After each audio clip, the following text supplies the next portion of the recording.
आइए मंगलाचरण के माध्यम से प्रारंभ करें। नमो अरिहंताणं नमो सिद्धाणं नमो आयर्याणं नमो वज्रायाणं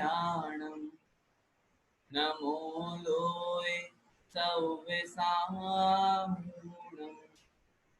पंच परमेष्ठी भगवान की जय। द्वादशांग जनवाणी माता की जय।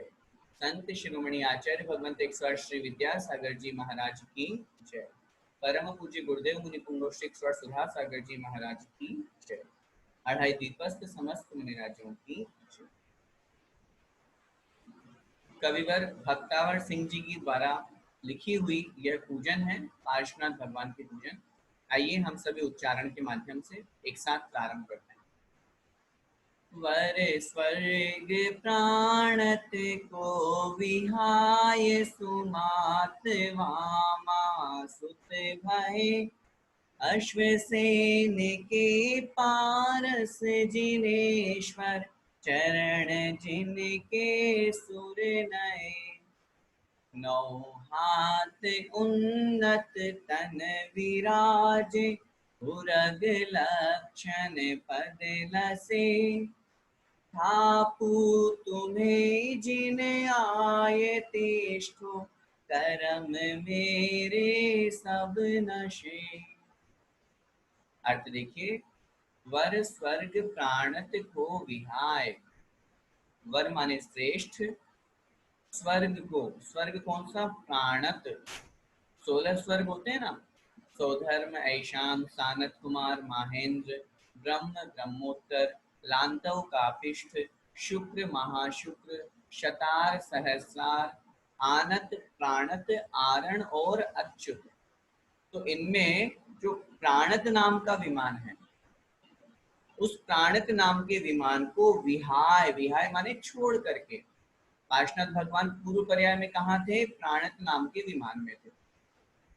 तो स्वर्ग प्राणत को विहाय मतलब प्राणत स्वर्ग को छोड़ करके, वहां से च्युत होकर के, मरण को प्राप्त होकर के, सुमात वामा, जो सुमात मतलब अच्छी माता है, उत्कृष्ट माता, ऐसी माता वामा के आप सुत भये मतलब पुत्र हुए।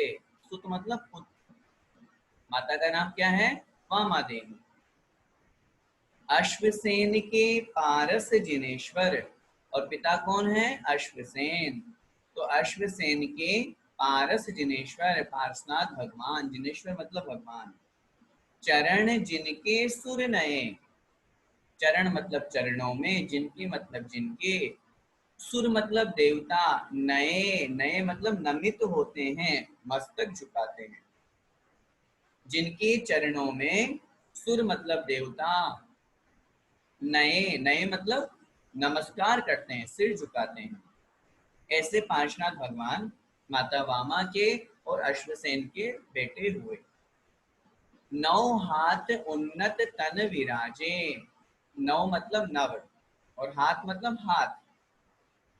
पार्श्वनाथ भगवान के शरीर की अवगाहना कितनी थी? 9 हाथ की। एक हाथ कितना होता है? बताया था हमने आपको, 1.5 फुट का। एक हाथ 1.5 फुट का होता है। उस हिसाब से 9 हाथ लगाएंगे तो लगभग 13.5 फुट भगवान पार्श्वनाथ की अवगाहना। और कितनी अवगाहना थी ये जानने के लिए आपको अगर देखना है तो नैनागिर में जो पार्श्वनाथ भगवान की खड़गासन प्रतिमा है, अथवा अभी बिजोलिया में पूज्य गुरुदेव ने जो गगन विहारी पार्श्वनाथ भगवान बनाए ना, वो उसी हिसाब से, इसी अवगाहना के हिसाब से बनाए जितनी अवगाहना पार्श्वनाथ भगवान की रियल में थी, 9 हाथ की। वही 9 हाथ की अवगाहना वहां बनाई गई, 13.5 फुट। तो 9 हाथ उन्नत तन विराजे, 9 हाथ उन्नत मतलब ऊंचाई, हाइट, तन विराजे तन जिनका सुशोभित होता है। उरग, उरग का मतलब होता है सर्प, सांप। लक्षण पद लसे, लक्षण मतलब चिन्ह, पद मतलब चरणों में, लसे मतलब सुशोभित होता है। और जिनके चरणों में क्या सुशोभित हो रहा है? सर्प का चिन्ह। उरग मतलब सर्प, लक्षण माने चिन्ह। थापू तुम्हें, थापू मतलब स्थापित करता हूँ, स्थापना करता हूँ, तुम्हें मतलब भगवान आपको। जिन आय तिष्ठो, हे जिनेन्द्र देव, आय तिष्ठो आकर के यहाँ पर तिष्ठित होइए, विराजमान होइए। हे भगवान आपको मैं स्थापित करता हूँ, आप आकर के यहाँ विराजमान होइए। कर्म मेरे सब नशे, मेरे सभी प्रकार के कर्म नष्ट हो जाए, ऐसे में भावना भाता हूँ, ऐसे में भावना करता हूँ। ठीक है, सरल है, समझ में आ गया। फिर इसके बाद मंत्र है, वो भी सरल है। ओम निम श्री पार्श्वनाथ जिनेन्द्र अत्र अवतर अवतर अत्र तिष्ठ तिष्ठ अत्र मम सन्निहित। आगे एक साथ बोलिए। क्षीर सोम के समान अम्बुसार लाइए, हेम पात्र धार के सुआप को चढ़ाइए। पार्श्वनाथ देव सेव आपकी करूं सदा, दीजिए निवास मोक्ष भूलिए नहीं कदा। भगवान के श्री चरणों में हम जल लेकर आए हैं। जल कैसा है? क्षीर सोम के समान। क्षीर सोम मतलब क्षीर सागर, के समान मतलब के समान, क्षीर सागर के समान। अम्बु सार लाइए, अम्बु, अम्बु का मतलब पानी, सार माने श्रेष्ठ, उत्तम। ऐसे उत्तम पानी को लाइए मतलब लाना चाहिए। अब लाना चाहिए का तात्पर्य यहाँ मैं लाया हूँ, ये भावार्थ में लगाना है। हे भगवान, मैं क्षीर सागर के समान जो उत्तम जल है, श्रेष्ठ निर्मल जल है, उसको मैं लाया हूँ। हेम पात्र धारी के, और हेम पात्र को, हेम माने सोना, सोने के पात्र में धारण करके आपको चढ़ाइए। भगवान मैं आपको चढ़ा रहा हूँ। जल किस में लाए हम? सोने के पात्र में, सोने के कलश में लाए हैं। पार्श्वनाथ देव, हे पार्श्वनाथ भगवान, सेव आपकी करूं सदा, सेव मतलब सेवा, आपकी मतलब आपकी, करूं मतलब करता हूँ, सदा मतलब हमेशा। हे भगवान मैं हमेशा आपकी सेवा करता हूँ या करता रहूं। दीजिए निवास मोक्ष, मुझे हे भगवान निवास मोक्ष, निवास मतलब मुझे निवास दे दीजिए। कहाँ? मोक्ष में। भूलिए नहीं कदा, हे भगवान मुझे कभी भी मत भूलिए। मैं आपका भक्त हूँ, आपके चरणों में हमेशा पूजा करने आता हूँ, इसलिए हे भगवान आप मुझे कभी मत भूलिए, और मुझे आप मोक्ष प्रदान कर दीजिए, मोक्ष में पहुंचा दीजिए। ठीक है, आगे। चंदनादि केसरादि स्वच्छ गंध लीजिए, आप चरण चर्च मोह ताप को हनीजिए। आगे की दो पंक्तियां तो सेम है। अब हम चंदन चढ़ा रहे हैं। चंदन कैसा है? चंदनादि केशरादि स्वच्छ गंध लीजिए। एक बात मैं आपसे और निवेदन करना चाहता हूँ, अष्टक जो अपन पढ़ रहे हैं, पिछले दिनों से अपन लगभग 8-10 पूजाएं पढ़ चुके हैं, चाहे वो देवशास्त्र गुरु की हो, चाहे 24 तीर्थंकर की हो, चाहे महावीर भगवान, आदिनाथ भगवान, कोई सी भी हो, अष्टक में लगभग लगभग सबका एक ही भाव है।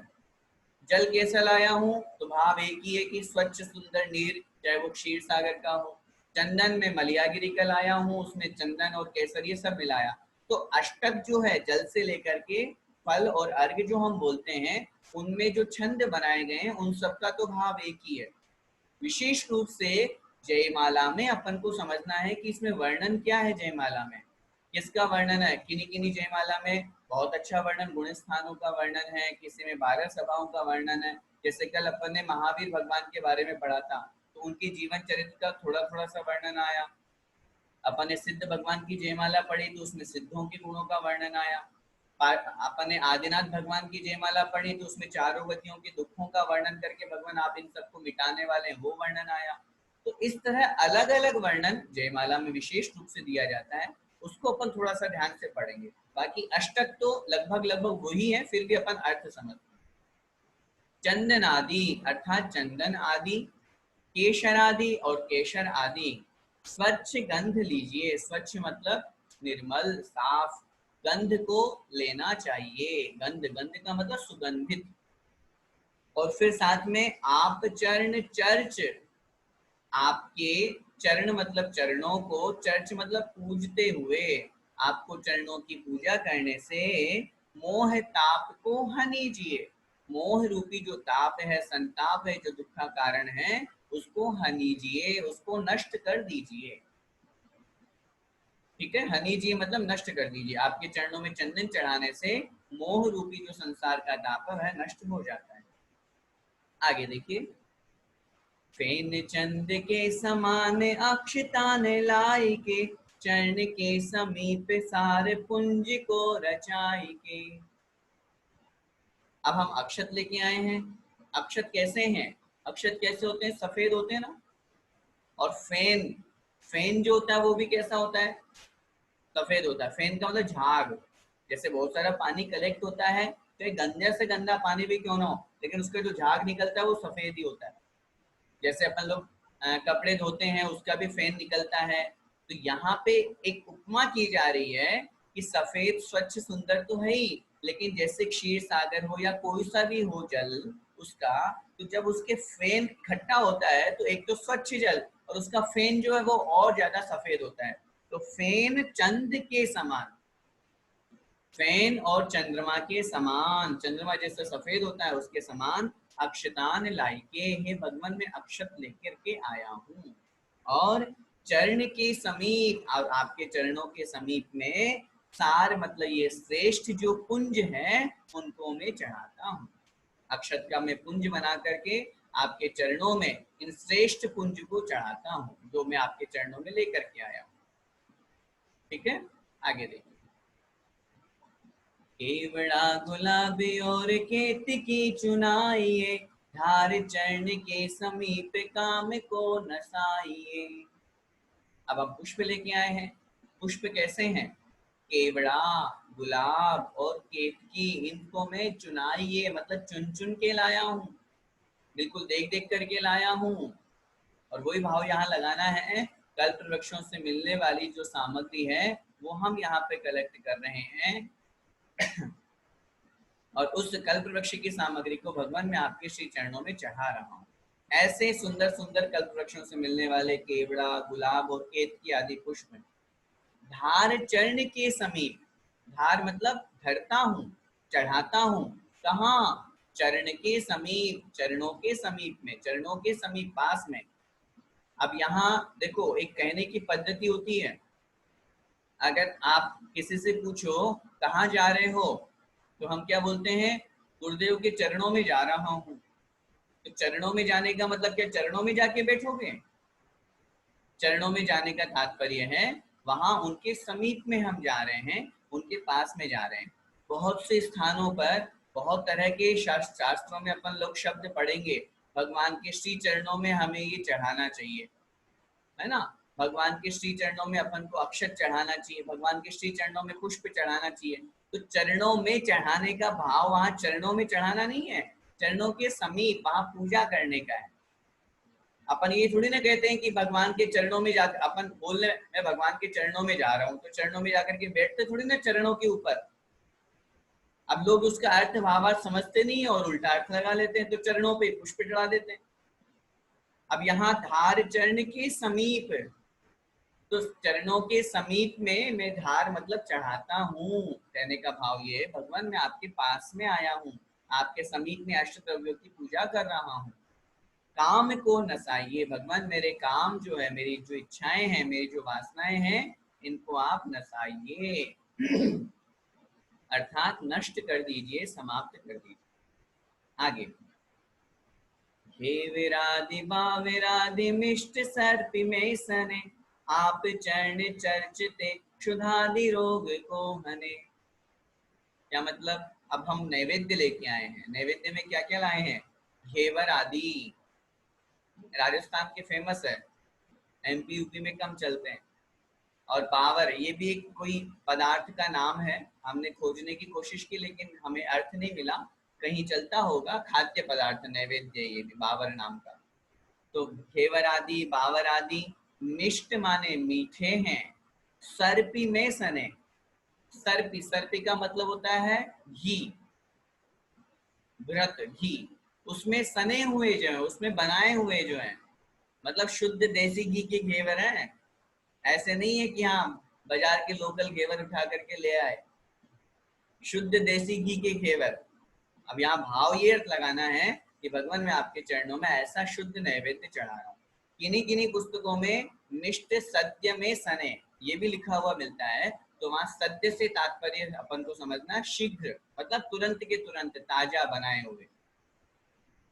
आप चरण अर्चते, आपके चरणों की अर्चना करने से, पूजा करने से क्षुधादि रोग को हने, क्षुधा आदि जो रोग है, भूख मेरी जो बढ़ती है, भूख का जो समस्या है मेरी, वो रोग मेरा क्या हो जाता है, हने मतलब नष्ट हो जाता है। क्षुधादि रोग को हने, अर्थात भगवान मैं आपके चरणों में ये जो नैवेद्य चढ़ा रहा हूँ, इसको चढ़ाने से मेरा क्षुधा आदि जो रोग है वो दूर हो जाता है। आगे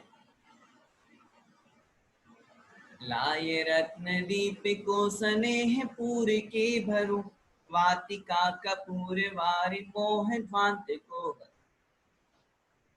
अब हम दीपक भगवान के श्री चरणों में लाए हैं। कैसे दीपक लाए हैं? स्टील के। लाए रत्न दीप के, रत्नों के दीपक लाए हैं। रत्नों के दीपक में अग्नि जलाने की आवश्यकता नहीं होती। रत्न दीप शब्द स्वयं कह रहा है, रत्न जो चमकता है बस भगवान के चरणों में आरती उतार के वहां रख दीजिए और वही रत्न के माध्यम से सब जगह प्रकाश होता है। तो भावना यही भानी है अपन को, लाए रत्न दीप को, अर्थात भगवान में रत्नों के दीपक लाया हूँ। और फिर उसमें भी साथ में स्नेह पूर के भरूं। स्नेह का मतलब घी।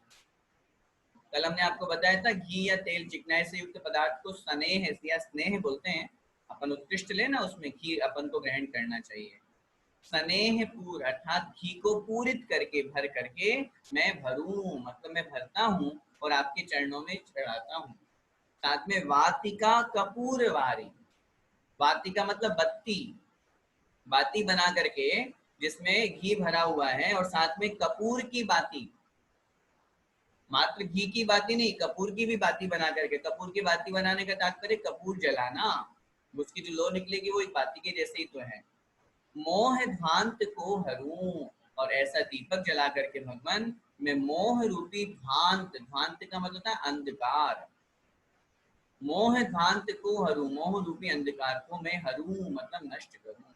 हे भगवान मैं आपके चरणों में ऐसा दीप लेकर के आया हूँ जो घी से परिपूर्ण है, और वाटिका से बाती, कपूर की जो बाती जिसमें रखी हुई है, जिसको चढ़ाने से मैं ये भावना भाता हूँ कि मेरा मोह रूपी अंधकार जो है वो नष्ट हो जाए, समाप्त हो जाए।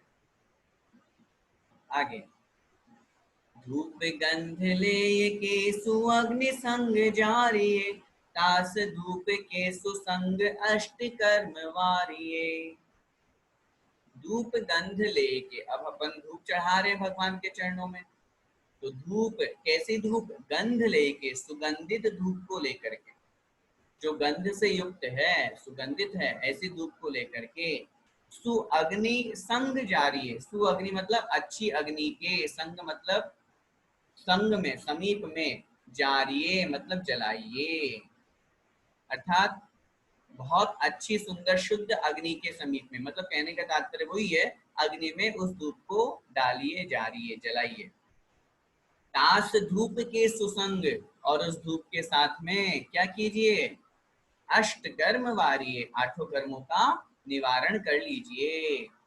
मतलब निवारण कर लीजिए, भाव तो ये आ रहा है, लेकिन एक भाव अपन को ये भी समझना है कि भगवान मैं नष्ट करता हूँ, अर्थात मैं सुगंधित धूप को लेकर के अग्नि के संग जलाता हूँ, और उस धूप के साथ साथ जैसे धूप जल रही है ऐसे में भावना बाता हूँ अष्ट कर्म भी मेरे नष्ट हो रहे हैं, अष्ट कर्म भी समाप्त हो रहे हैं। इस भावना के साथ में अपन धूप चढ़ाते हैं। आगे खारिकादि चिरभटादि रत्न थाल में भरूं, हर्ष धारी के जजु सुमोक्ष सौख्य को वरूं। अब हम भगवान के श्री चरणों में फल लेकर के आए हैं। फल कैसे हैं वो देखिए।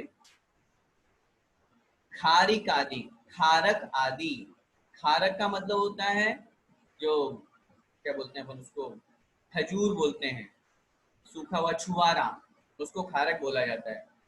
तो खारक मतलब छुआरा आदि। और चिरभट, चिरभट का मतलब होता है ककड़ी, चिरभट का हिंदी अर्थ ककड़ी होता है, तो वो एक फल के रूप में ग्रहण किया गया है। तो खारक आदि अर्थात छुआरा आदि, ककड़ी आदि जो फल हैं उनको रत्न थाल में भरूं, रत्नों के थाल में भगवान भर करके लाया हूँ। हर्ष धारी के जजू, और हर्ष को धारण करके बड़े प्रसन्न भाव से खुश होकर के भगवान जजू मतलब मैं पूछता हूँ। सुमोक्ष सौख्य को वरुण, और सुमोक्ष जो सच्चा सुख है जहाँ पर है, जो सुख देने वाला है, सुख प्रदान करने वाला है, ऐसे मोक्ष को मैं वरुण अर्थात मैं वरण करता हूँ, उस मुक्ति प्रिया का मैं वरण करता हूँ इस श्रीफल को या इस फल को चढ़ाकर। ठीक है, हे भगवान, मैं आपके श्री चरणों में खारक आदि अर्थात छुहारा आदि जो अनेक प्रकार के फल हैं उनको रत्नों के थाल में भर करके लाया हूँ, और हर्ष को धारण करके भगवान मैं आपके चरणों में इनको चढ़ाता हूँ, और मैं मोक्ष रूपी सुख को वरण करता हूँ अर्थात प्राप्त करता हूँ। ये भावना है। अंतिम नीरगंध अक्षतान पुष्प चरु लीजिए, दीप धूप श्रीफल आदि अर्घ तेज जीजिए। पार्श्वनाथ देव सेव आपकी करूं सदा, दीजिए निवास मोक्ष भूलिए नहीं कदा। अब इस अंतिम में हम अर्घ चढ़ा रहे हैं। अर्घ किससे मिलके बनता है? अष्ट द्रव्यों से। तो उन अष्ट द्रव्यों के नाम यहाँ पे लिए हैं। नीर मतलब जल, गंध मतलब चंदन, अक्षतान मतलब अक्षत, पुष्प मतलब पुष्प, और चरु मतलब नैवेद्य। लीजिए मतलब लेता हूँ या लेना चाहिए। बहुत सी पुस्तकों में चारु लिखा हुआ है, या बहुत से लोगों को चारु याद है, उसको हमें ठीक करना चाहिए। चारु का मतलब होता है सुंदर। अगर हम चारु बोलेंगे तो फिर नैवेद्य का नाम नहीं आएगा। अगर आपकी जिनवाणी में चारु लिखा हुआ है तो उसको ठीक कर लीजिए, चरु कर लीजिए। चरु का मतलब होता है नैवेद्य और चारु का मतलब होता है सुंदर। अब देखिए, ये छोटी सी गलती है, सिर्फ एक मात्रा की गलती, और अर्थ का कहाँ दूसरे अर्थ में अपन पहुंच गए। और बिना अर्थ जाने अपन चारू चारू सब बोलते हैं। चारू, मैंने बड़े बड़े विद्वानों से सुना, सब चारू बोलते हैं। क्यों? अर्थ की तरफ ध्यान दिया नहीं, इसलिए हम लोग चारू बोल देते हैं। हम भी बोलते थे पहले, हम अपनी गलती बता रहे, उसमें क्या है। लेकिन जब ठीक किया, जब पता चला अरे चारू तो होता ही नहीं, चरू होता है, तो उस दिन से ठीक कर लिया। गलती कभी भी अपन को ये नहीं समझना चाहिए कि अपन बहुत समय से बोलते चले आ रहे हैं, अरे साहब हमारे दादाजी भी चारू ही बोलते थे, हम तो चारू ही बोलेंगे। दादाजी गलती करते तो अपन भी गलती करेंगे क्या? ये अपन को समझना है ना। तो चारू नहीं बोल करके चरु अपन को बोलना है। फिर आगे दीप धूप श्रीफल आदि, दीप धूप और श्रीफल आदि को लेकर के अर्घते मतलब हमने इनका अर्घ बनाया, 8 द्रव्य बनाए, और इनसे जजीजिए मतलब भगवान मैं आपकी पूजा करता हूँ। अष्ट द्रव्यों से मैं भगवान अष्ट द्रव्यों को बना करके आपके चरणों में अर्घ चढ़ाता हूँ, आपकी पूजा करता हूँ। हे पार्श्वनाथ देव, पार्श्वनाथ देव सेव आपकी करो सदा। हे पार्श्वनाथ जिनेन्द्र देव, मैं आपकी हमेशा सेवा करता हूँ, मुझे मोक्ष में निवास दीजिए और मुझे कभी मत भूलिए, मैं आपका भक्त हूँ और शीघ्रता से मुझे आप मोक्ष में पहुंचा दीजिए। इस भावना के साथ में अपन ने अष्टक पढ़े। आगे देखिए पंच कल्याणक के अर्थ। शुभ प्राणत स्वर्ग विहाए, मामा माता उर आए, वैशाख तनि दुतिकारी, हम पूजे विघ्न निवारी। शुभ प्राणत स्वर्ग विहाए, भगवान आपने शुभ मतलब अच्छा सुंदर, प्राणत नाम का स्वर्ग छोड़ा, वहां से आप छूट करके आए, मतलब वहां से च्युत होकर के आए। वामा माता उर आए, और वहां से छूट करके वहां से च्युत होकर के कहाँ आए? वामा माता उर, वामा माता के, उर मतलब गर्भ में, आए मतलब पधारे। कब? वैशाख तनि दुतिकारी, वैशाख तनि मतलब की, वैशाख महीने की, द्वितीय मतलब द्वितीया को। कौन सी द्वितीया? कारी मतलब काली, मतलब कृष्ण पक्ष की। वैशाख की द्वितीया कौन सी? कारी, कारी मतलब काली, कृष्ण पक्ष की जो द्वितीया थी, उस दिन आप गर्भ में पधारे। और हम पूजे विघ्न निवारी। हे विघ्नों को दूर करने वाले भगवान पार्श्वनाथ, आपके गर्भ कल्याणक में पधारने पर हम पूजे, हम आपकी पूजा करते हैं। ठीक है। ओम ह्रीम वैशाख कृष्ण द्वितीयायाम गर्भ मंगल मंडिताय श्री पार्श्वनाथ जिनेन्द्राय, ऐसा अपन को बोल करके अर्घ्य चढ़ाना चाहिए। आगे, जन्मे त्रिभुवन सुखदाता, एकादशी पोष विख्याता, श्यामा तन अद्भुत राजे, रवि कोटिक तेज सुलाजे। जन्मे त्रिभुवन सुखदाता, जन्मे मतलब जन्म लिया, किसने? त्रिभुवन तीनों लोकों के जीवों को सुखदाता, सुख देने वाले ने।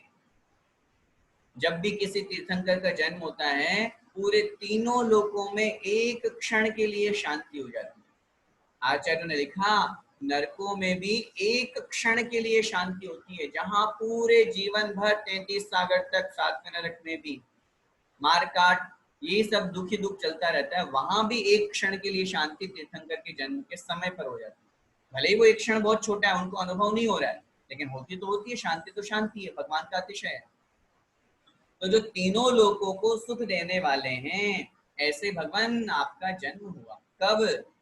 एकादशी पोष विख्याता। एकादशी मतलब एकादशी को, पोष माह की, विख्याता मतलब प्रसिद्ध है। पोष महीने की एकादशी प्रसिद्ध है। श्यामा तन अद्भुत राजे। श्यामा, श्यामा मतलब श्याम वर्णीय, काला नहीं, श्याम वर्णीय। कृष्ण में और श्याम में फर्क है। श्याम का मतलब सांवला। पार्श्वनाथ भगवान के शरीर का वर्ण, इस संबंध में आचार्यों के दो मत प्राप्त होते हैं। कोई कोई आचार्य काले रंग का मानते हैं, कोई कोई आचार्य नीले रंग का मानते हैं। इसलिए दो मत अपने यहाँ पर शास्त्रों में लिखे हुए हैं। अपन को दोनों बातें स्वीकार है, लेकिन मुख्य रूप से प्रसिद्धि में यही है कि भगवान पार्श्वनाथ कृष्ण वर्णीय थे, श्याम वर्णीय थे। तो श्यामा तन अद्भुत राजे, वह श्याम वर्ण जो था, काला वर्ण जो था, वो अद्भुत मतलब आश्चर्य से युक्त होकर के, राजे मतलब सुशोभित हो रहा है। पार्श्वनाथ भगवान जन्म से ही उनके शरीर का वर्ण, वैसे ये भी नियम हम लोगों को ज्ञान होना चाहिए कि जितने भी तीर्थंकर होते हैं, सबके शरीर का वर्ण कौन सा होता है? स्वर्ण वर्ण, है ना, चमकते हुए, तपे हुए सोने के समान, किंचित लालिमा लिए हुए जो होता है। लेकिन ये वर्तमान में हुंडाओ स्वर्ण काल जो हमारा चल रहा है, उसका यूँ समझिए दोष कहें, विशेषता कहें, इस कारण से यहाँ पर कुछ तीर्थंकरों का शरीर का वर्ण अलग अलग हुआ। इस संबंध में हमने पहले चर्चा कर ली थी कि जो दो नीले दो लाल जिन दो गोरे भगवान, दो तीर्थंकर जी हरे 16 स्वर्ण समान। तो उस अपेक्षा से कहीं कहीं किन्हीं किन्हीं में हरे वर्ण का भी वर्णन आता है पार्श्वनाथ भगवान का। तो तीन प्रकार का यहाँ पर अपन को उनका प्रकरण समझना चाहिए। कोई कृष्ण वर्णीय मानते हैं, कोई नील वर्णीय मानते हैं, और कोई हरित वर्ण वाले मानते हैं। तो यहाँ श्यामा तन अद्भुत राजे, श्यामा मतलब श्याम कृष्ण वर्ण के, अद्भुत मतलब सुशोभित होते हुए, राजे मतलब भगवान आप सुशोभित हो रहे हैं। लेकिन ऐसा नहीं समझना काला है तो कैसा लगेगा, रवि कोटिक तेज सुलाजे। रवि मतलब सूर्य, तेज मतलब कोटिक मतलब करोड़ों, करोड़ों सूर्य के तेज भी लाजे मतलब शर्म से पानी पानी हो जाते हैं। मतलब तीर्थंकर का वर्ण भले ही कृष्ण वर्ण का हो, श्याम वर्ण का हो, हरित वर्ण का हो, लेकिन फिर भी करोड़ों सूर्य की आभा भी उनके शरीर के वर्ण के पीछे छिप जाती है। इतना तेज होता है, उतनी कांति होती है उनके शरीर में। इसलिए ऐसा नहीं समझिएगा कि कृष्ण वर्ण के तो भगवान कैसे लगते होंगे, सुंदर नहीं, अरे इतने चमकते हैं कि करोड़ों सूर्य भी उनकी आभा भी फीकी पड़ जाती है। और दिखने में सर्वांग सुंदर सम चतुरस्र संस्थान कामदेव भी पीछे रह जाता है। इतने सुंदर भगवान होते हैं, चाहे उनके शरीर का वर्ण कोई से भी वर्ण का हो, इतने सुंदर हो रहते हैं। ओम नीम पोष कृष्ण एकादशाम जन्म मंगल मंडिताय श्री पार्श्वनाथ जितेंद्राय। आगे, कली पौष एकादशी आई, तब 12 भावन भाई, अपने कर लोच सुकीना, हम पूजे चरण जजीना। कली पौष एकादशी आई। कली मतलब कृष्ण पक्ष की, पौष मतलब पौष की, एकादशी आई। कली मतलब पौष, कृष्ण पक्ष की, कृष्ण पक्ष की पौष माह की एकादशी तिथि आई। तब 12 भावन भाई, तब भगवान ने क्या किया? 12 भावनाओं को भाया। 12 भावनाओं को भाने का तात्पर्य है वैराग्य को धारण किया, क्योंकि जब 12 भावनाएं भाई जाती है तो वैराग्य होता है। संसार असार है, अनित्य, अशरण, संसार, एकत्व आदि जो 12 भावनाएं हैं, इनको भाने से संसार की असारता का पता चलता है। इसलिए इस भावना के साथ में उन्होंने 12 भावनाओं को भा करके वैराग्य को धारण किया। अपने कर और अपने हाथों से लोच सुकीना, अर्थात लोच किया, केश लोच किया। अपने कर मतलब अपने हाथों से, लोच सुकीना अर्थात अपने हाथों से भगवान आपने क्या किया? केशलोच किया। हम पूजे चरण जजीना, हे भगवान हम आपके चरणों की पूजा करते हैं। उन्होंने, क्योंकि उसके पहले तो केशलोच होता नहीं है। केशलोच कब होता है? जब भगवान दीक्षा को प्राप्त करते हैं। तो दीक्षा लिए उसी दिन उन्होंने क्या किया? अपने हाथों से केशलोच किया, और केशलोच करके वैराग्य को धारण करके वो मुनि बन गए। और हम भगवान आपके चरणों की पूजा करते हैं। ओम विकोश कृष्ण एकादशाम तपो मंगल मंडिताय श्री पार्श्वनाथ जिनेन्द्राय नमः। ऐसा कलि चेत चतुर्थी आई, प्रभु केवल ज्ञान उपाई, तब प्रभु उपदेश जुकीना, भवि जीवन को सुख दीना। कलि चेत चतुर्थी आई। कलि मतलब कृष्ण पक्ष की, चैत्र माह की चतुर्थी आई, अर्थात चतुर्थी तिथि आई। चैत्र महीने की चतुर्थी, कृष्ण पक्ष की चतुर्थी तिथि आई। प्रभु केवल ज्ञान उपाई, और प्रभु भगवान ने क्या किया? केवल ज्ञान को प्राप्त किया। कब किया केवल ज्ञान को प्राप्त? चैत्र माह की कृष्ण पक्ष की चतुर्थी तिथि को। तब प्रभु उपदेश जो कीना, तब उस समय प्रभु ने उपदेश दिया। क्यों उपदेश कब देते हैं? मुनि अवस्था में तीर्थंकर उपदेश नहीं देते। उपदेश तो केवल ज्ञान प्राप्त होने के बाद दिव्य ध्वनि के माध्यम से उनको प्राप्त होता है। तब प्रभु उपदेश जो कीना, तब प्रभु ने उपदेश जो किया, भवि जीवन को सुख दीना, भव्य जीवों को क्या किया? सुख दिया। भवि जीवन, जीवन से तात्पर्य जीवों को, भवि जीवन अर्थात भव्य जीवों को सुख दीना, मतलब भगवान आपने सुख दिया। मतलब भगवान के उपदेश को सुनकर के कितने भव्य जीव सुखी होते हैं, कितने भव्य जीवों का कल्याण होता है, ये अपन को सोचना है। भगवान जिनेन्द्र देव के उपदेश से, आचार्य ने वहां पर लिखा, भगवान जिनेन्द्र देव के उपदेश से असंख्यात भव्य जीवों का कल्याण होता है। उसमें न जाने कितने तो वही भगवान का उपदेश सुनकर के मुनि दीक्षा धारण कर लेते हैं, और जिनकी आयु कर्म है कम है, और ऐसी स्थिति बनती है तत्व मोक्षगामी जीव के बनने योग्य सारी योग्यताएं हैं, वज्रशम नारा सैना सब कुछ है, तो भगवान के उपदेश को सुनकर के भगवान के पहले ही मोक्ष चले जाते हैं। ऐसी भी स्थिति बनती है।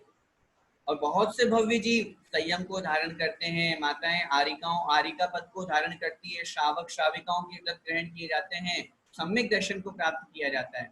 तो भव्य जीवों ने अपना कल्याण किया, सुख को प्राप्त किया। आगे ओम ह्रीम चैत्र कृष्ण चतुर्थ्याम केवल ज्ञान मंगल मंडिताय श्री पार्श्वनाथ जिनेन्द्राय नमः। ऐसा आगे सिद्ध साते सावन आई, शिव नारी वरी जिन राई, संवेदा चल हरि माना, हम पूजे मोक्ष कल्याणा। सिद्ध साते सावन आई, किन्हीं किन्हीं पुस्तकों में सिद्ध सावन साते आई ऐसा भी लिखा है, दोनों बात ठीक है। सिद्ध मतलब शुक्ल पक्ष की, सावन श्रावण माह की, साते मतलब सप्तमी तिथि आई। श्रावण शुक्ला सप्तमी। उस दिन क्या हुआ? शिवनारी वरी जिनराई, शिवनारी को, मोक्ष रूपी लक्ष्मी को, मुक्ति प्रिया को वरी मतलब वरण किया। किसने? जिनराई, जिनेंद्र भगवान। क्योंकि अब तो जिनेंद्र भगवान हो गए ना, आर्यंत बन गए, इसलिए जिनेंद्र भगवान। जिनेंद्र भगवान ने श्रावण शुक्ला सप्तमी के दिन मोक्ष रूपी लक्ष्मी का वरण किया। सम्मेदाचल हरि माना। कहां से? सम्मेदाचल, सम्मेद अचल माने पर्वत, सम्मेद अचल, सम्मेद शिखर पर्वत से हरि माना। हरि मतलब इंद्रों ने उसे मोक्ष स्थान माना। इंद्रों ने आकर के कहाँ पूजा की? उस सम्मेद शिखर की पूजा की जहां से भगवान पार्श्वनाथ को मोक्ष हुआ। हम पूजे मोक्ष कल्याण। ऐसे भगवान पार्श्वनाथ स्वामी के मोक्ष कल्याणक को हम पूजते हैं, अर्थात मोक्ष कल्याणक के अवसर पर उनकी पूजा करते हैं। ओम ह्रीम श्रावण शुक्ला सप्तम्याम मोक्ष मंगल मंडिताय श्री पार्श्वनाथ जिनेन्द्राय। इस तरह से ये हमारे पंच कल्याणक के अर्थ हुए। अब आगे देखें। जयमाला। के कंठ, सॉरी ऊपर करेगा। पारसनाथ जिनेन्द्र तने वच पौन बखी जरते सुन पाए, करो सरधान लयो पद आन भई पद्मावती शेष कहाय। नाम प्रताप करे संताप सुभव्यन को शिव शर्म दिखाए। हे अश्वसेन के नंद भले, गुण गावत है तुमरे हर खाए। पारसनाथ जिनेन्द्र तने वच, पार्श्वनाथ भगवान के, तने मतलब के, वच मतलब वचनों को, पौन बखी जरते सुन पाए। पौन बखी अर्थ देखना, पौन बखी का अर्थ होता है अग्नि, आग। तो अब अर्थ कैसे निकाला? पौन माने पवन, भकी मतलब भक्षण करने वाला, जो हवा को खाने वाला है, हवा का भक्षण करने वाला है, ऐसा आग, अग्नि, फायर। तो पौन भकी का मतलब हुआ अग्नि। जरते मतलब जलते हुए, अग्नि में जलते हुए। सुन पाए मतलब सुन पाए, सुन लिए। क्या भाव लगाना चाह रहे हैं यहाँ पे?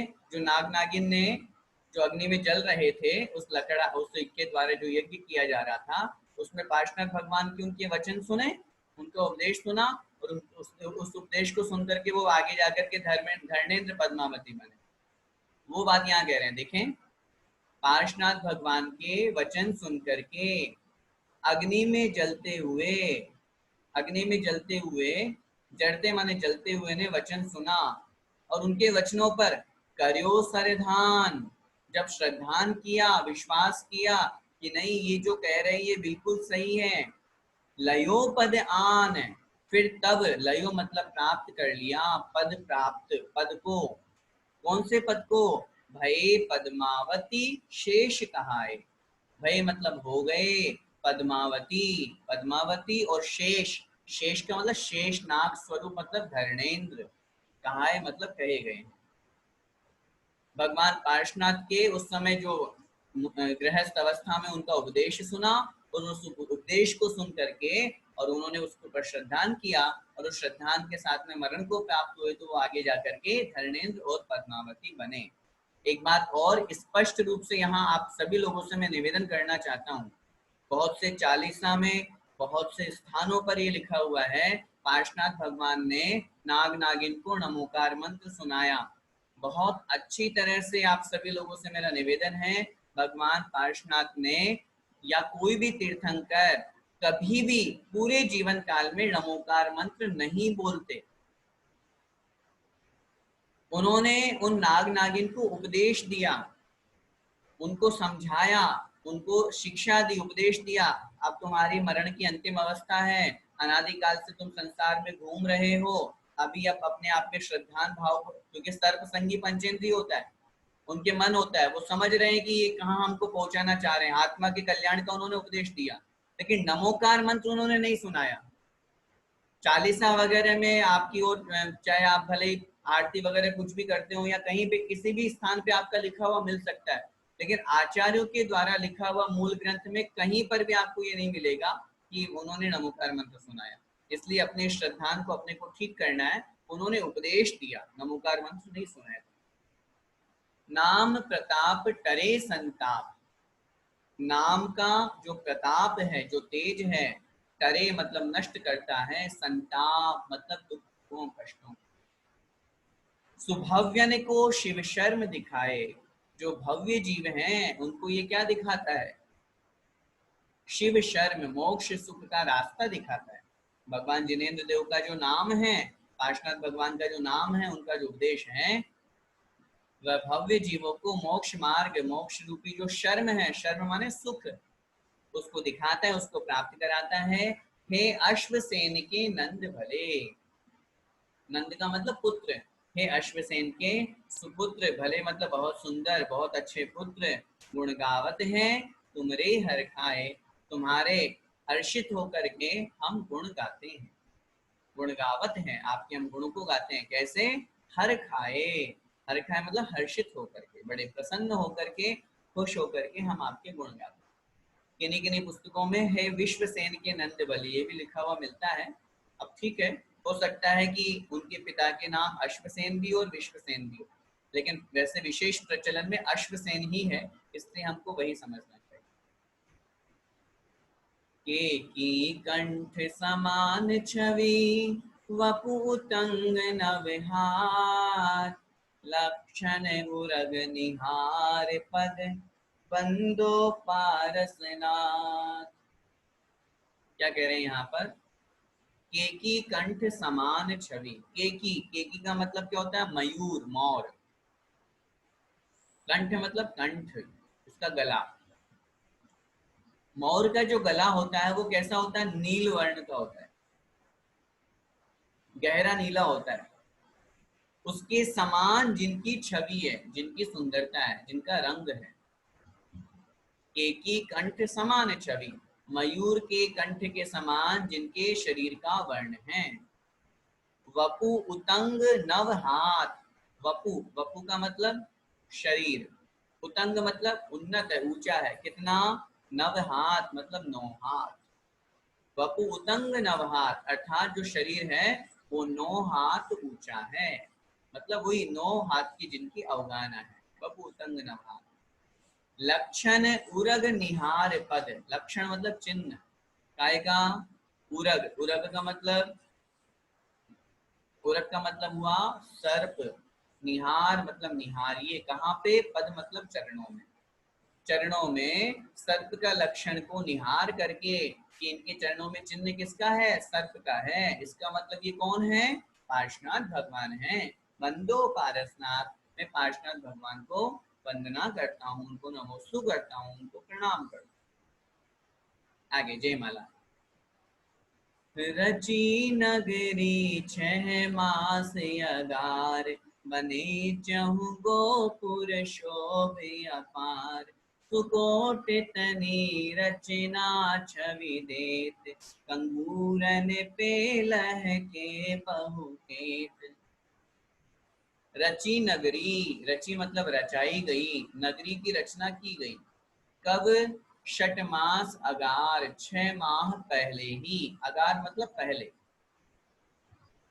अपन पढ़ते हैं जहां जिस स्थान पर तीर्थंकर का जन्म होना होता है, वहां पर सौधर्मिंद्र की आज्ञा से कुबेर आकर के और पूरी नगरी की रचना करता है, पूरी नगरी बनाता है, अलग से, अलग से पूरी नगरी बनाता है। उस स्थान पर उनका जन्म होता है। तो कब बनाता है वो? 6 महीने पहले, गर्भ में आने के 6 महीने पहले से, तभी तो रत्न वृष्टि वहां पर होती है।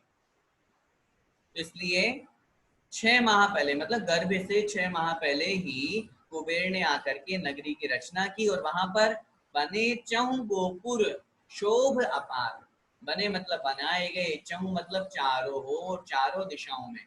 वो जो नगरी बनाई गई, उस नगरी के चारों दिशाओं में गोपुर, गोपुर का मतलब होता है द्वार, बड़े सुंदर सिंह द्वार, बड़े बड़े द्वार बनाए गए, जिनकी शोभ अपार, जिनकी शोभा बड़ी उत्कृष्ट है, अपार है, जिनका पार नहीं पाया जा सकता, ऐसी अति अत्यधिक शोभा वाले चारों दिशाओं में 4 दरवाजे गोपुर बनाए। और फिर पूरी नगरी को क्या किया, सुकोट तनी रचना छवि दे, चारों तरफ से कोट बनाया। कोट का मतलब होता है चारों तरफ से बाउंड्री वॉल, जिसको अपन अपनी भाषा में बोलते हैं। तो चारों तरफ से पूरा कोट बनाया, जिसकी रचना छवि दे, जिसकी रचना बहुत सुंदर है, बहुत सुंदरता रूप छवि देती है। और कंगूरन पे लहके बहुकेत, कंगूरन पे, और उन कोट के ऊपर जो बाउंड्री वॉल बनाए, तो इस तरह की जो डिजाइन होती है ना, आप लोग महिलाएं तो विशेष ज्यादा समझती, कंगूरा बोलते हैं इस तरह से जो डिजाइन बनती है। तो कंगूरन पे लहके अर्थात चारों तरफ जो कोट बनाया उस पे बड़े सुंदर सुंदर कंगूरे सजाए, और उनपे लहके बहुकेत, लहके मतलब सुशोभित किए, क्या, बहुकेत, बहुकेत का मतलब था ध्वजाएं, पताका, झंडा, सब तरफ सब दिशाओं में। अब नगरी बना रहे हैं तो अब कुबेर बना रहा है तो उसको क्या कमी है, वो तो सब कुछ लगाएगा, सब कुछ लुटाएगा वहां पे। तो इतना सुंदर वहां पर दृश्य उपस्थित किया है। आगे बन, अब चूंकि समय कम है इसलिए लय ताल से अपन नहीं पढ़ रहे हैं, आप लय ताल तो समझ ही गए हैं एक बार में, तो अब अपन सीधा अर्थ समझ रहे हैं। बनारस की रचना जो अपार, करी बहु भांति धनेश तैयार। बनारस की जो रचना है बड़ी अपार, बहुत सुंदर है, बहुत अच्छी है। करी मतलब रचना करी किसने, धनेश, धनेश का मतलब कुबेर, धन का जो स्वामी है। बहुभांति अर्थात बहुत प्रकार से, धनेश ने अर्थात कुबेर ने उस बनारस की रचना को बहुत प्रकार से करके, बहुत सुंदर बना करके, जितना कुछ उसके पास में माल था, जितना कुछ द्रव्य था, वो सब कुछ लगा करके और उस बनारस की उन्होंने रचना की। तहाँ अश्वसेन नरेंद्र उदार, किन्हीं किन्हीं पुस्तकों में विश्वसेन भी है, जैसा मैंने आपको बताया दोनों नाम मिलते हैं।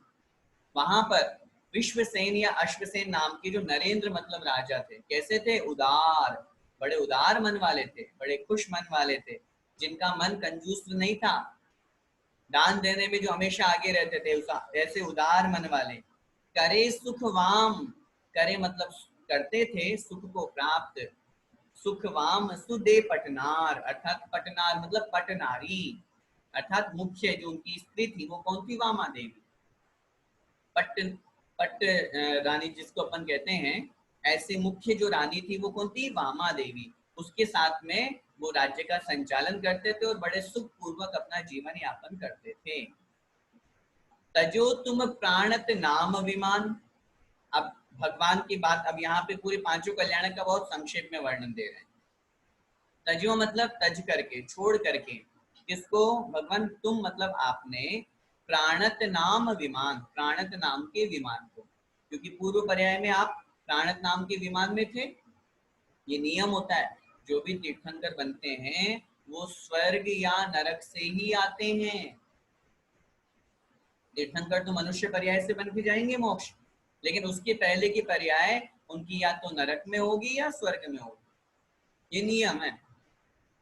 तो इसलिए भगवान आपने प्राणत नाम के विमान को त्याग करके, भय तिनके घर नंदन आन, भय मतलब हो गए, तिनके घर, उनके घर पे, किनके घर पे, ऊपर की लाइन में वर्णन किया था ना, अश्वसेन और माता वामा के घर पर, नंदन आन मतलब पुत्र आकर के आपने उनके घर पे जन्म ले लिया। तबे फिर आगे क्या कह रहे हैं, तबे सुर इंद्र नियोग नहीं आए, तबे मतलब तभी, उसी समय, जिस समय आप उनके घर पे जन्म लिए उसी समय सुर मतलब देवतागण और इंद्रगण नियोगन आए, नियोग के साथ में आ गए। नियोग का मतलब नियम है, निश्चित है, तीर्थंकर का जन्म होगा तो आएंगे ही आएंगे। तो नियोग बना, जन्म हुआ, और नियोग के साथ में तभी उसी स्थान पर सभी इंद्रगण और देवतागण आ गए। गिरिंद करी विधि नौन सुजाए, गिरिंद, गिरिंद का मत होता है गिरी मते पर्वत, और उसका जो इंद्र स्वामी, पर्वतों में श्रेष्ठ कौन है, सुमेरु पर्वत। तो सुमेरु पर्वत पर करी विधि, विधि करी पूरी, जन्म कल्याण की विधि करी, कैसे, नौन मतलब नवन के माध्यम से, अभिषेक करके, सुजाए मतलब वहां पर जाकर के, हे भगवान वहां पर वो देवतागण ने, इंद्रगण देवतागण नियोग से वहां आए और आकर के आपको ले जा करके उन्होंने जन्म कल्याणक का अभिषेक, नौन मतलब नवन किया, आपको नहलाया, आपका जन्माभिषेक किया। और फिर उसके बाद क्या हुआ? पिता घर सौंप गए निज धाम। पिता के घर में वापस आए, अभिषेक हो गया वहां पे भगवान का, तीर्थंकर बालक का जन्म कल्याणक का जन्माभिषेक हुआ। फिर वापस लौट करके आए और पिता घर सौंपी, पिता के घर में सौंप करके गए निज धाम। उस बालक को वहां सौंप करके वापस दे करके और अपने अपने स्थान पर, धाम मतलब अपने अपने स्थान पर चले गए। और कुबेर करे वसु जाम सुकाम। और सौदामिनी ने क्या आज्ञा दे दी कुबेर को? कुबेर करे, और कुबेर करता है वसु जाम। वसु मतलब 8 और जाम का मतलब होता है याम, प्रहर, 8 याम। 8 याम मतलब क्या होता है?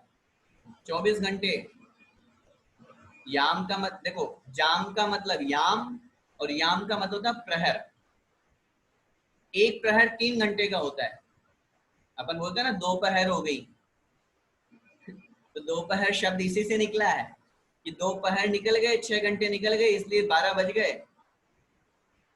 तो 8 याम का मतलब 24 घंटे लगातार। कुबेर करे वसुजाम सुकाम। और कुबेर वहां 8 याम मतलब निरंतर 24 घंटे भगवान आपका, आपकी सेवा में आपका काम करता है, आपके लिए उपस्थित रहता है। फिर उसके बाद में क्या हुआ? बड़े जिन दोज मयंक समान। बड़े मतलब बढ़ने लगे, जिन मतलब जिनेंद्र भगवान, जिनेंद्र बालक। दोज द्वितीया के, मयंक माने चंद्रमा के समान। जैसे दोज का चंद्रमा दिन ब दिन बढ़ता बढ़ता बढ़ता बढ़ता बढ़ता एक दिन पूर्णिमा में, पूर्णमासी में पूरा चांद हो जाता है। तो ऐसे ही धीरे धीरे बालक भी बढ़ने लगे। और रमे बहु बालक निर्जर आन। रमे मतलब क्रीड़ा करने लगे, खेलने लगे। बहु बालक बहुत से बालकों के साथ में। निर्जर आन मतलब बड़ी प्रसन्नता को अपने जीवन में धारण करें, बड़े खुश होकर के, और धीरे धीरे बढ़ने लगे। और बचपन आया तो उस स्थिति में अपने बहुत से बालकों के साथ में, बहुत मित्रों के साथ में वो खेलते थे, क्रीड़ा करते थे। भये जब अष्टम वर्ष कुमार, धरे अणुव्रत महासुखकार। भय मतलब हो गए, जब मतलब जब, अष्टम वर्ष कुमार 8 वर्ष के, कुमार मतलब वो कुमार, पार्श्व कुमार जब 8 वर्ष के हो गए, तब धरे मतलब धारण किया, अणुव्रत मतलब अणुव्रतों को, जो कि कैसे हैं? महासुखकार। 8 साल की उम्र में अणुव्रत स्वीकार कर लेते हैं, और अपन लोग अभी तक नहीं कर पाए। पहली बात तो ये, यहाँ पर एक बात थोड़ा सा करेक्शन कर लीजिए।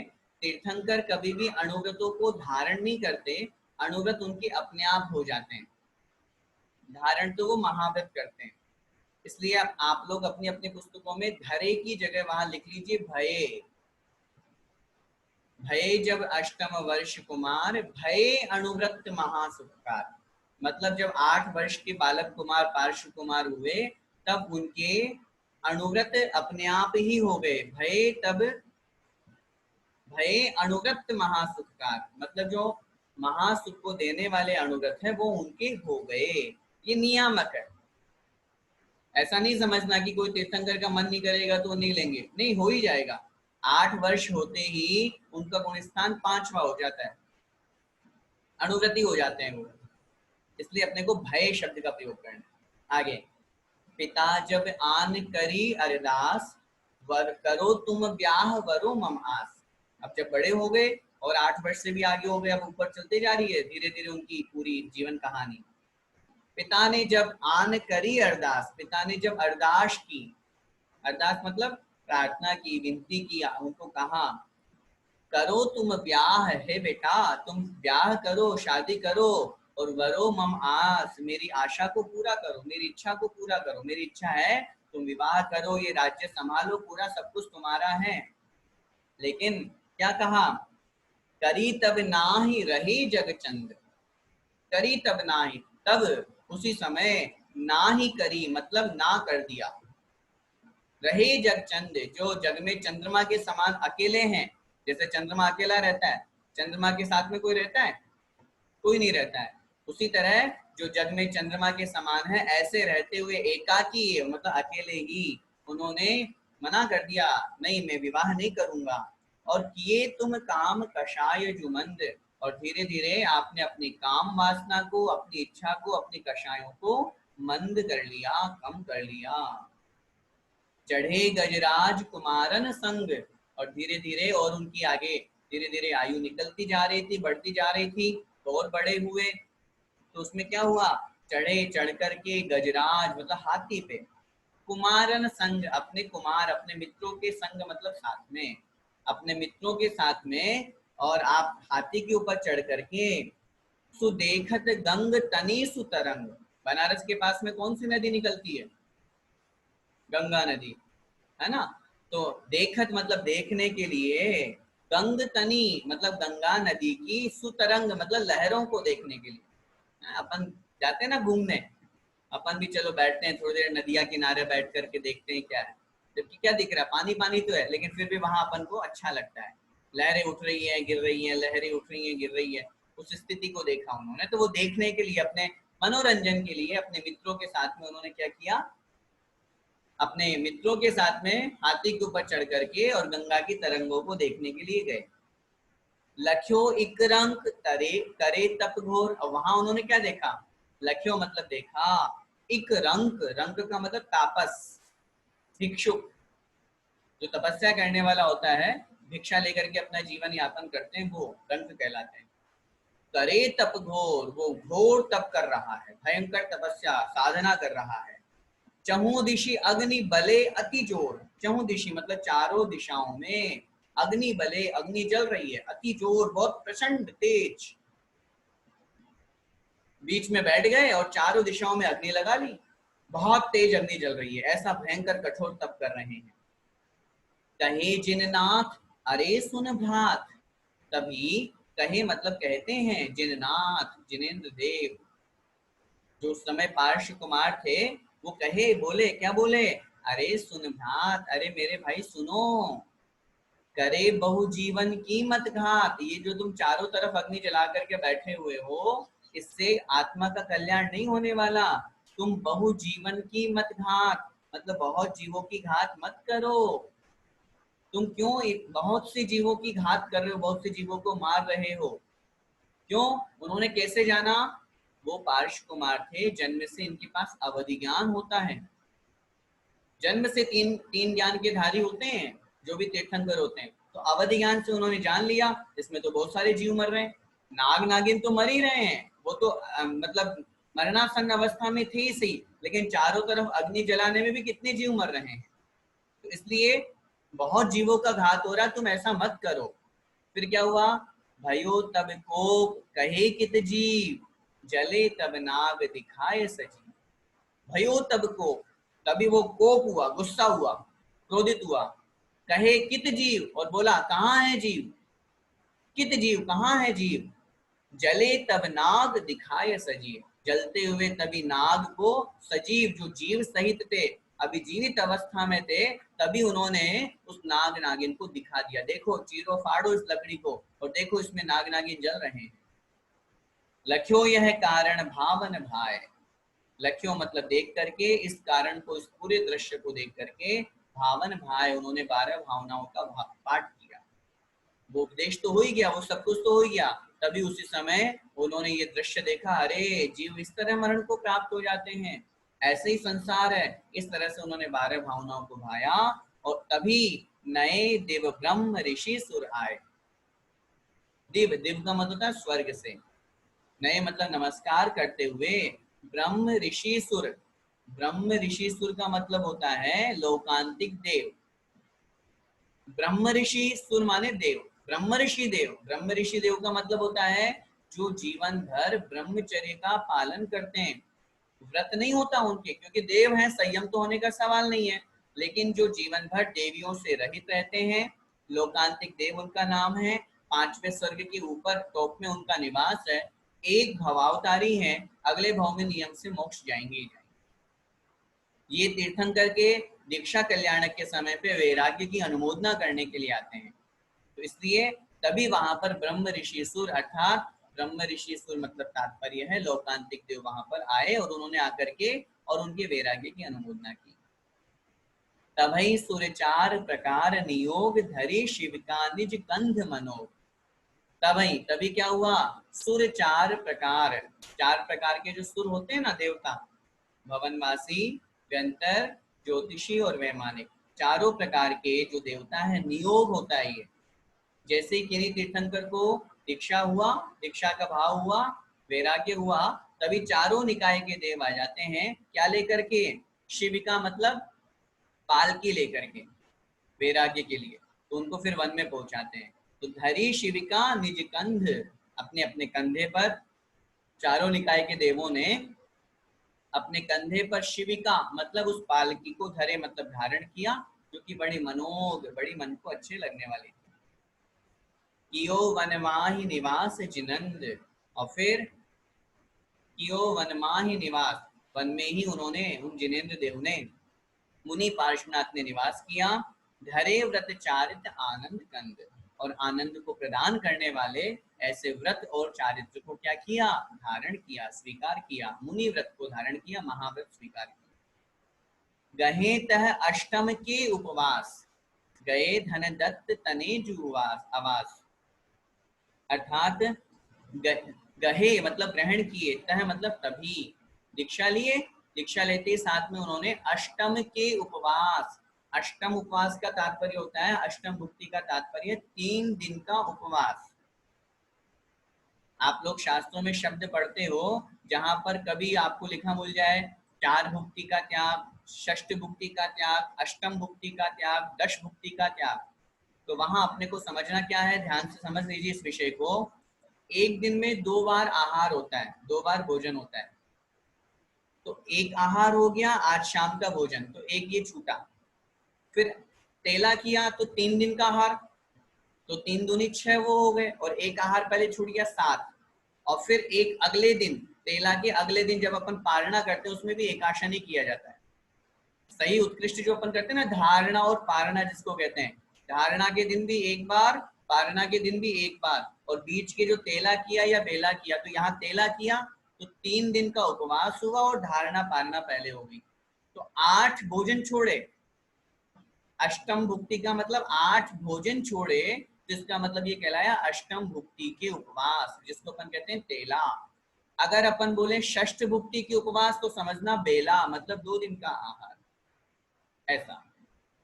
तो उन्होंने 3 दिन के उपवास का नियम लिया, और फिर उसके बाद में गए धनदत्त, अर्थात धनदत्त के आवास मतलब आवास पर, घर पर गए, और वहां उनका क्या हुआ, दियो पैदान महासुखकार।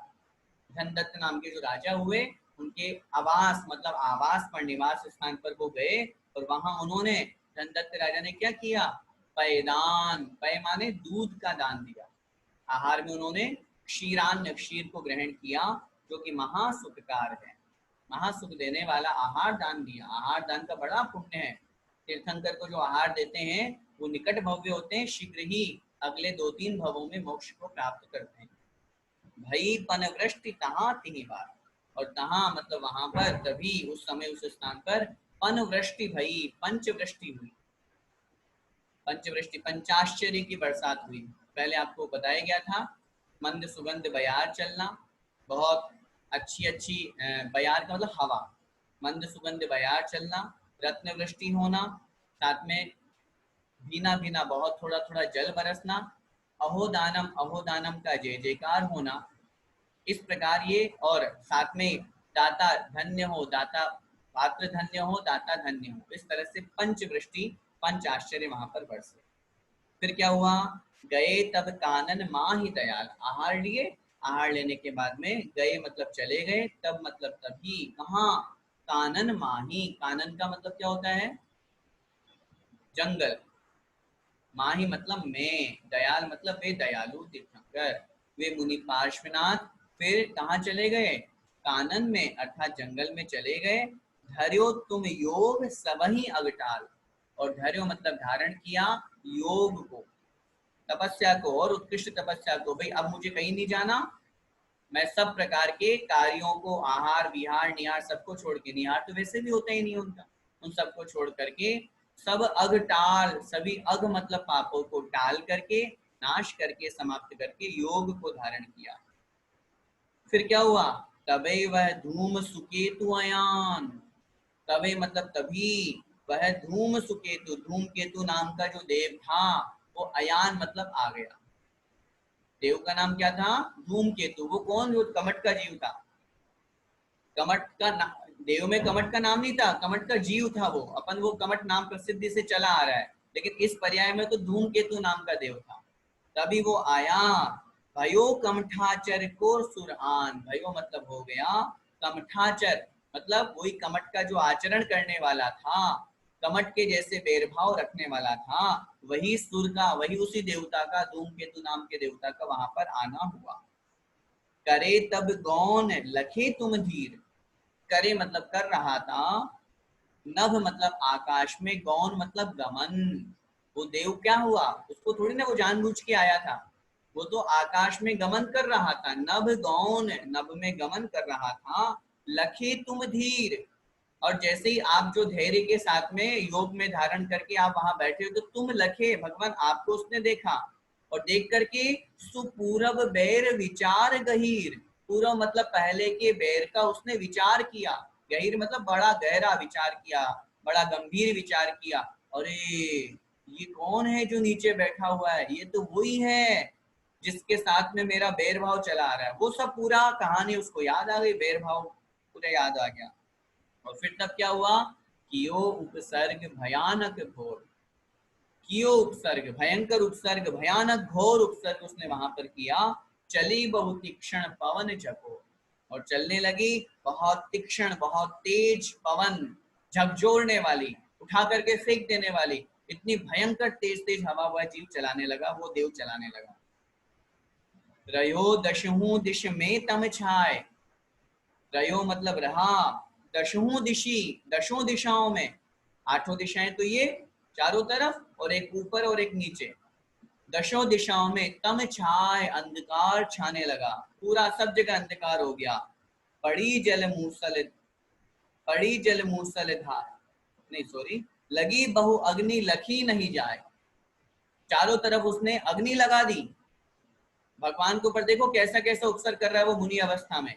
उस स्थिति में क्या हुआ, उस स्थिति में उसने सब तरफ पूरा अंधकार कर दिया, और सब तरफ अग्नि लगा करके, क्या कह रहे हैं यहाँ पे कवि लेखक, लखी नहीं जाए, जिसका वर्णन किया नहीं जा सकता, देखी नहीं जा सकती, ऐसा भयंकर उपसर्ग। और उस स्थिति में अंधेरा हो गया है, अग्नि जल रही है, बड़ा भयानक दृश्य पैदा कर रहा है वो देव वहां पे।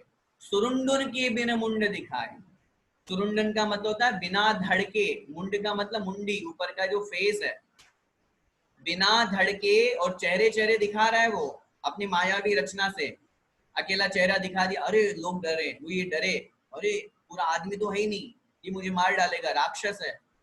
या बिना धड़ मतलब सिर के बिना धड़ धड़ दिखा रहा है, वो केवल शरीर शरीर दिखा रहा है, या कहीं कहीं पे केवल सिर दिखा रहा है। पड़े जल मूसलधार अथार, और बड़ी मूसलाधार बारिश, बहुत भयंकर तेज बारिश उसने वहां पर, अथाह जिसका पार नहीं पाया जा सकता, इतना भयंकर पानी उसने वहां पर बरसाया। अब ऐसी स्थिति चल रही है, भगवान के ऊपर उपसर्ग उस मुनि अवस्था में हो रहा है, ऐसा भयंकर उपसर्ग वो वहां पर देव कर रहा है। फिर क्या हुआ, तबे पद्मावती कंत धनिंद, तबे मतलब तभी, पद्मावती, पद्मावती और उसका जो कंत है मतलब जो पति है, धनिंद मतलब धर्णेन्द्र, वो नए जुग आए तहां जिन चंद, नए मतलब नमस्कार करते हुए, जुग जुग माने युगल दोनों, आए मतलब आए, तहां मतलब वहां, जिन चंद जिनेन्द्र भगवान के पास में। तभी उस उपसर्ग को देख करके वहां पर वो दोनों के दोनों, पद्मावती और धर्मेंद्र वहां पर दोनों युगल रूप से आए। भग्यो तब रंक सुदेखत हाल, और उन्होंने आकर के क्या किया, उसका उपसर्ग दूर किया मुनि पार्षनाथ का। भग्यो भाग गया, तब मतलब तभी, रंक मतलब वह जो रंक था, वो रंक के तो जाकर के वही तापसी तो जाकर के वो देव बना था जिसको उपदेश दिया था, नाग नागिन को जलते हुए जब उसने दिखाया था, उपदेश दिया था, वही जाकर के धूमकेतु नाम का देव बना, तो वही भाव यहाँ पे है। तभी वह रंक, वो तापस, वो देव भाग गया देख करके, सुदेखत हाल, ये हाल देख करके, ये दृश्य देख करके कि अरे मुझसे ज्यादा शक्तिशाली तो ये देव आ गया। देवताओं में क्या होता है, जब उनसे शक्तिशाली कोई देव सामने आ जाता है तो पहले वाला जो देवता होता है वो भाग जाता है। भाई भगवान तो अपने ध्यान में लीन है, उन्हें कोई मतलब नहीं है कि मेरे ऊपर उपसर्ग हो रहा है तो मैं इसको दूर करने की सोचूं या कुछ करूं। लेकिन जैसे पद्मावती और धर्मेंद्र वहां पर आए तो उस स्थिति को देख करके जो वो धूमकेतु नाम का देव था वो भाग गया, डर गया। सुदेखत हाल, ये हाल देख करके। और हाल क्या हुआ था, स्थिति बहुत अच्छी तरह से समझिएगा। यहाँ पर वर्णन आ रहा है और अपन को ये समझना है, जब भी भगवान पार्श्वनाथ के अपन उपदेश की बात करते हैं, जब भी अपन पार्श्वनाथ भगवान के उपसर्ग की बात करते हैं, उस उपसर्ग में हमको ये समझना है, पार्श्वनाथ भगवान मुनि अवस्था में वहां पर ध्यानस्थ थे, उनके ऊपर उपसर्ग हो रहा था। और उस उपसर्ग को दूर करने के लिए पहले धर्मेंद्र ने क्या किया, पीछे की तरफ से भगवान को उठाया भी सही और पीछे की तरफ से पूरा कवर किया। फण, सांप बन करके रूप बना करके और उसने सांप का रूप बना करके और फिर पीछे की तरफ से पूरा कवर किया। और उस स्थिति को और अच्छी तरह से सुरक्षित करने के लिए पद्मावती देवी ने एक अम्ब्रेला होता है ना, जैसे अपन छाता बोलते हैं, उस स्टिक वाला पूरा, जिसके साथ में बिल्कुल डंडी लगी हुई स्टिक, उस छत्र जो पूरा कवर किया था, इस तरह का जो पूरा सांप बना लिया था, फण फैला लिया था धर्मेंद्र ने, उसके ऊपर फिर ऊपर से पद्मावती ने उसको कवर किया था पूरा इस तरह से अम्ब्रेला बनाकर। वर्तमान में जो, बहुत क्लियर कह रहा हूं मैं, वर्तमान में जिन स्थानों पर पद्मावती के द्वारा भगवान पार्श्वनाथ को उठाया गया, पद्मावती की मूर्ति बनाई जाती है, उसके ऊपर भगवान पार्श्वनाथ बैठा दिए जाते हैं, ये आगम की परंपरा नहीं है। किसी भी आगम में, किसी भी शास्त्र में ये वर्णन नहीं लिखा है कि इस तरह से पद्मावती ने भगवान को अपने मस्तक पर उठाया। पूर्ण रूप से उत्तर पुराण आदि सभी मूल ग्रंथों में यही वर्णन दिया गया है। पद्मावती ने तो पीछे से स्टिक लगा करके अम्ब्रेला का छत्र बनाया था और धर्मेंद्र ने उनको उठा करके और फिर पीछे की तरफ से फण लगाया था। ये स्थिति है और ये सब वर्णन शास्त्रों में मिला हुआ है, लिखा हुआ है। एलोरा की गुफाओं में आप जाओगे जहाँ सर्व प्राचीन प्रतिमाएं हैं, साउथ में एलोरा की गुफाओं में आप जाएंगे, वहां पर इसी तरह का चित्र बना हुआ है।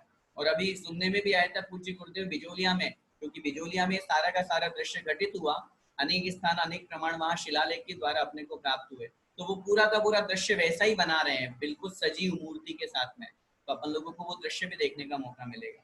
तो वही बात यहाँ पर अपन को समझनी है। यह हाल देख करके वह रंग अर्थात वह जो याचक था, वह जो भिक्षुक था अर्थात वह जो देव था, वो भाग गया। लयो तब केवल ज्ञान विशाल, और फिर उसी समय आपने भगवान विशाल केवल ज्ञान को लयो मतलब प्राप्त किया। दियो उपदेश महाहितकार, और फिर आपने केवल ज्ञान प्राप्त करने के बाद में महान हित करने वाला, कल्याण करने वाला आपने उपदेश दिया।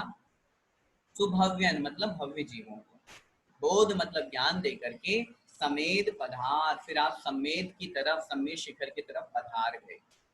अर्थात भव्य जीवों को बोध मतलब ज्ञान दे करके, उपदेश दे करके, और आप समेत शिखर की तरफ विहार कर गए, पधार गए। और वहां स्वर्ण भद्र जहाँ कूट प्रसिद्ध, उस समय शिखर पर स्वर्ण भद्र नाम का जो कूट है, जो टोंक है, प्रसिद्ध है।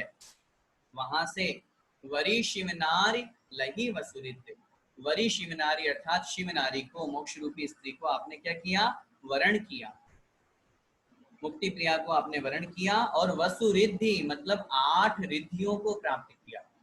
8 रिद्धि से तात्पर्य है जो अष्ट गुण सिद्धों को प्राप्त होते हैं, वो आपने प्राप्त किया। जजू तुम चरण दो कर जोर, जजू मतलब पूजता हूँ, तुम चरण आपके चरण भगवान, हे भगवान मैं आपके चरण दो कर जोर, दोनों हाथ जोड़ करके पूछता हूँ। प्रभु लखिए अब ही ममो, हे प्रभु अब मेरी ओर लखिए, मेरी ओर देखिए। कहे भक्तावर रत्न बनाए, भक्तावर जो इस पूजन के रचयिता है, वो कहते हैं जो भगवान की पूजा करता है वो रत्न बन जाता है, भगवान के समान बन जाता है। जिनेश हमें भव पार लगाए, हे जिनेश, हे जिनेन्द्र देव, हमें इस संसार से पार लगा दीजिए। जय पारस देवम सुरकृत सेवम, वंदत चरण सुनागपति, करुणा के धारी हरि उपकारी, शिव सुखकारी कर्महति। जय पारस देवम, हे पार्श्वनाथ भगवान, आप कैसे हैं? सुरकृत सेवम, देवताओं के द्वारा जिनकी सेवा की जाती है। वंदत चरण, जिनकी वंदना कर रहे हैं, कौन? सुनागपति अर्थात धर्मेंद्र आदि। अब सोचो, मैं बार बार इसलिए कहता हूँ, जिन धर्मेंद्र और पद्मावती की आप पूजा करने जाते हो, जिनके चोला चढ़ाते हो, जिनके उपवास करते हो, वो भी जिनकी पूजा कर रहे हैं, पार्श्वनाथ भगवान की पूजन कर रहे हैं अपन। धर्मेंद्र और पद्मावती ये भगवान के सेवक हैं, हमारे ही जैसे हैं, ये स्वर्ग के देवी देवता हैं। अगर हम इनको भगवान के समान मान करके पूजा करेंगे तो मिथ्यात्व का दोष लगेगा। जब आप खुद यहाँ पढ़ रहे हैं वंदत चरण सुनागपति, वो नागपति, वो धर्मेंद्र, वो पद्मावती जिनके चरणों की वंदना करते हैं, ऐसे पार्श्वनाथ भगवान की आपने पूजन कर ली तो उनकी पूजन की क्या जरूरत है भाई। एक बात समझिए, आचार्य श्री भी जिनको नमोस्तु करते हैं, जिनेंद्र भगवान की बात कर रहे हैं ना अपन, आचार्य श्री भी जिनको नमोस्तु करते हैं, उन जिनेंद्र भगवान को अपन नमोस्तु कर रहे हैं, तो ऐसी स्थिति में आचार्य श्री हमारे द्वारा, क्योंकि वो तो आचार्य पद पर इसलिए पूजनीय है ही है, लेकिन यहाँ पर अपन को ये समझना है कि इन देवी देवताओं के द्वारा जब पार्श्वनाथ भगवान की पूजन की जाती है तो ये भी तो अपने समान हुए। तो जब अपन ने पार्श्वनाथ भगवान की पूजन कर ली तो इनकी पूजन करने की जरूरत कहाँ रह गई शेष। इसलिए बहुत अच्छी तरह से समझना इस बात को, वो हमारे ही जैसे संसारी है, हमारे जैसे घर गृहस्थी हैं, उनके भी पति पत्नी है, उनके भी संसार चलता है, उनके भी पास राग द्वेष है, उनके पास भी कपड़े, उनके पास भी वैभव है, वो भी खाते पीते हैं। जब हमारे ही जैसे हैं तो फिर वो भगवान कैसे हुए, पूज्य कैसे हुए। सेवक है, सेवक के जैसे सम्मान करो, सामान्य जय जिनेंद्र के योग्य है बस। करुणा की धारी पर उपकारी, जो करुणा को धारण करने वाले हैं, पर मतलब दूसरों का उपकार करने वाले हैं। शिव सुखकारी, मोक्ष रूपी सुख को देने वाले हैं। ऐसे कर्म हति, कर्मों का नाश करने वाले हैं, हति माने नाश करने वाले, ऐसे पार्श्वनाथ भगवान हैं, उनकी जय हो, उनको मेरा नमोस्तु भगवान। ओम निम श्री पार्श्वनाथ जिनेन्द्राय अनर्घ पद प्राप्ते जयमाला पूर्णार्घ्यम निर्वकामिति स्वाहा। आगे, जो पूजे मन लाए भव्य पारस प्रभु निति। सरल अर्थ, जो पारसनाथ भगवान को, जो भव्य जी अपने हित नित्य ही मतलब प्रतिदिन ही अपने हृदय में लाकर के उनकी पूजा करता है, ताकि दुख सब जाए भीति व्यापे नहीं खेती, उसके सभी दुख चले जाते हैं, नष्ट हो जाते हैं। और भीति मतलब भय, व्यापे नहीं किती, किंचित मात्र भी, थोड़ा सा भी उनका भय नहीं व्यापता, नहीं उसको लगता। सुख संपत्ति अधिकाय पुत्र मित्र अधिक सारे, सुख हो, संपत्ति हो और अधिक मित्र की अपन बात करें, पुत्र मित्र धन संपत्ति मित्र आदि जो है सारे के सारे, इनको सबको अनुक्रम सो, इनको सबको प्राप्त करते हुए अनुक्रम सो शिव लहे, अर्थात अनुक्रम सो क्रम पूर्वक फिर आगे जाकर के इन सबको सांसारिक वैभव को प्राप्त करके अनुक्रम क्रम पूर्वक शिव लहे मतलब मोक्ष सुख को प्राप्त करता है। रतन इमी कहे पुकारे, जो भक्तावर रत्न है, इस प्रकार वो ऐसा कहते हैं, ऐसा शास्त्रों में वर्णन मिलता है।